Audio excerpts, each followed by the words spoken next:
All right, hi everybody. Thanks for joining. Well, the sun has gone down. It's almost 7:30, 8 o'clock ish, and it's time to come back because it's cool in the garden.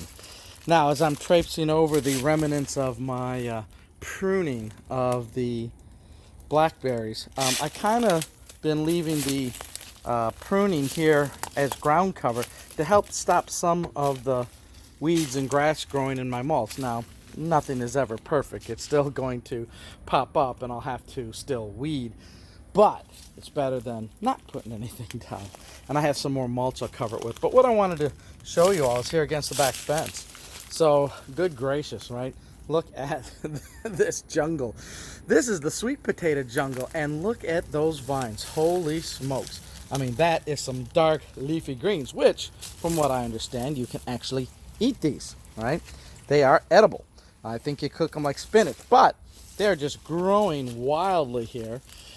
And they get a lot of sun in this corner. And that's great because the more sun they get, the bigger the leaves and bigger potatoes ultimately. Now let me see if I can traipse on this side. As you can see, this is the former blackberry bed here.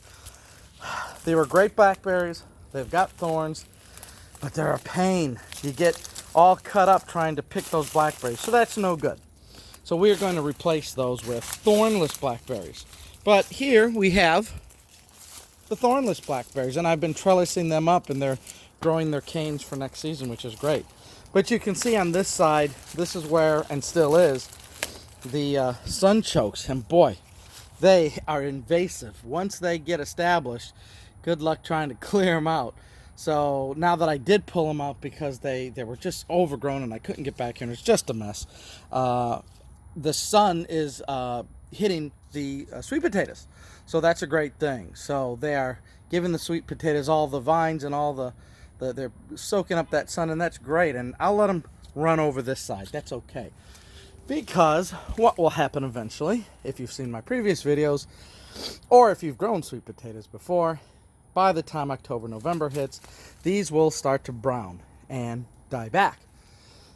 That's when you know it's time to pick sweet potatoes.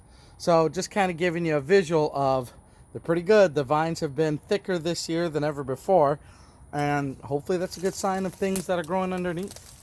But anyways, just to give you a visual there, this is where a lot of the major work has to happen in terms of pruning and reorganizing the side part of the garden.